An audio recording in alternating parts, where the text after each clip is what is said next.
Starting a WordPress website can be overwhelming if you are new to building websites. One commonly asked question by newbies is the difference between pages and posts. While the two may look similar, there are several differences you need to know. In this video, I will explain the details about page, like what is page, differences between page and posts, how to give different style in different pages. If you are new to my channel, please consider subscribing, and let's begin.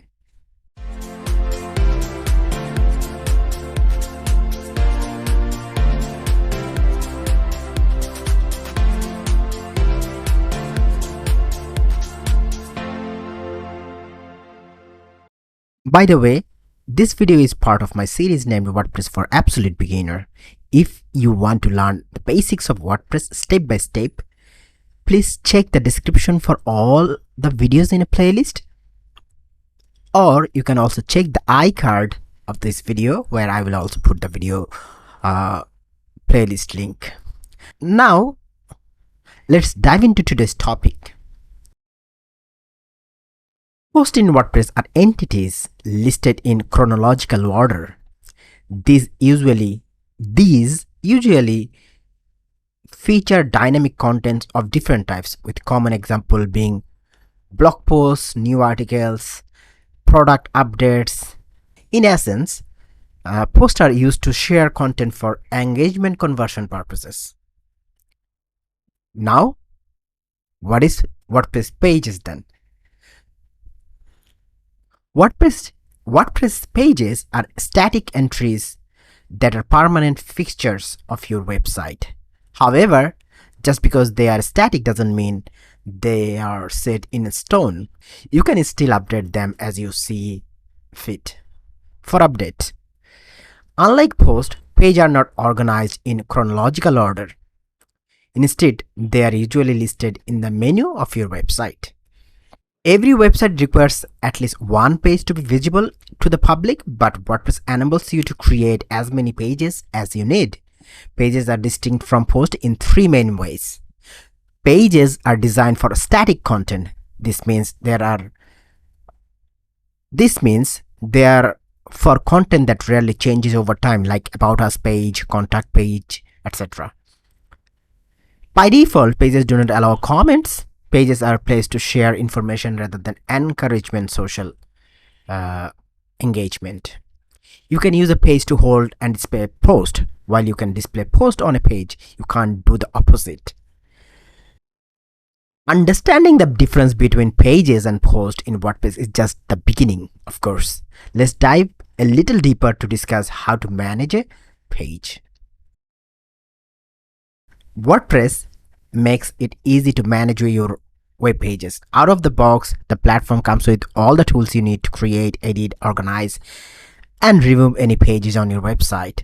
Let's address these tasks one by one. Your first step is learning how to create pages and edit them. To get started, go to your WordPress admin dashboard. So I'm using my lab.wpboffins.com websites again.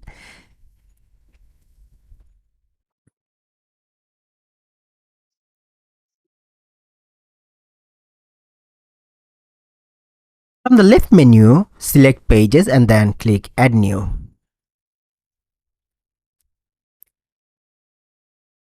Let's say that this is our About Us page. And let's see if I have any About Us page on wpboffins.com website or not. Yep. I'm just taking some content from this website. Okay. Once I have added the content on my page, then I will just hit the publish.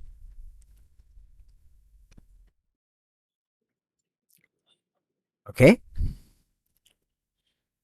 So if I go to all pages, I'll see the pages created on this website.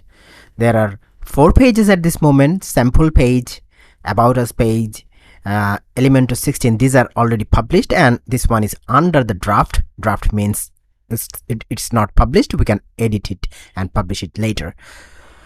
To edit a WordPress post, what we have to do, we have to click on edit, or we just have to click on the name to edit a page actually. Then we can add any content that we like to add on this one. Okay, if you haven't watched my post video, then you might not have an idea what is permalink. Permalink is the link that will be used to share this post. It's that URL of this post, and we can change the slug, that is this part of this post, like this part. Normally what WordPress does, it takes all the words from this title, then give hyphens between them, and if we want, we can give it a different name, like about WordPress Boffins for this case. And if we hit enter or OK, then it will be changed. So this is the permalink or slug for this particular WordPress page. And once we have finished updating, we can just click update, and we can give featured image if our themes support it.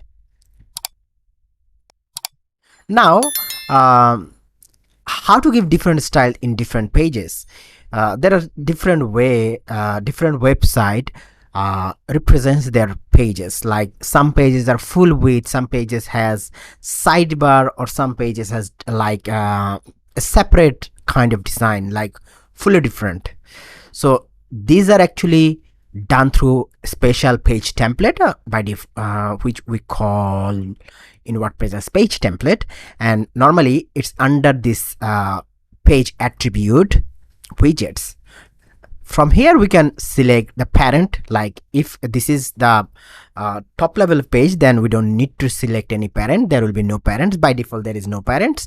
Then if you want to categorize a page under another page, like let's say that you have a lot of sections in your about us section, like messages from founders, team members, achievements. So if you want to create separate page for those particular pages, then you can create those and then select the parent, like about us would be the parent. As I don't have a lot of pages, so I am giving sample page as the parents, then it will be under the sample page as child page.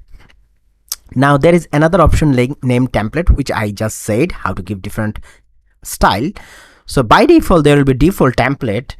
If your WordPress setup, especially the themes supports custom page template, then those will be listed here, or any of your plugin supports custom page template, then those will be listed here. So I have default template, blank template, Elementor canvas, Elementor full width, page, large header, page, no separator, and theme. These are from themes and also a few plugins. For example, Elementor is one of them.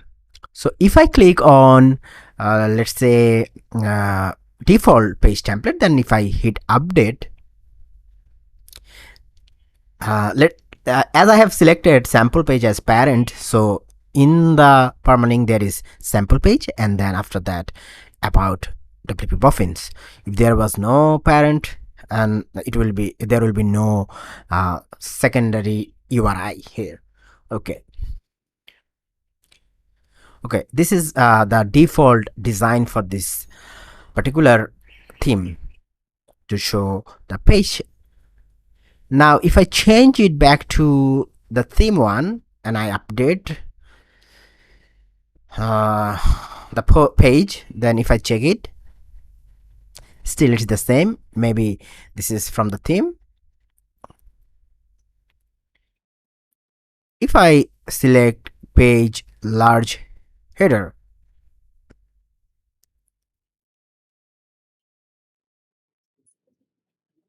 you'll see the header has changed, and there is large header on this page. So in this way we can change the design, feels and look of any WordPress page.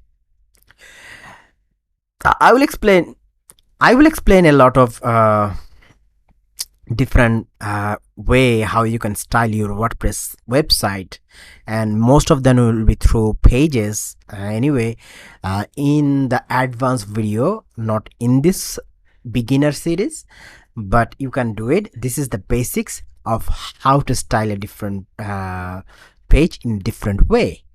So just explore this by yourself and see what fits your needs.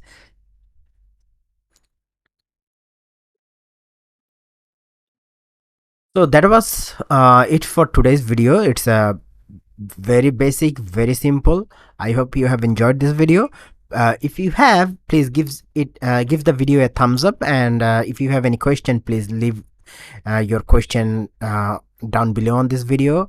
I will try to give answer if I know that, and if I don't know, I will try to learn and give answer for your case. Until next time, take care, and I will see you in my next video. Bye bye.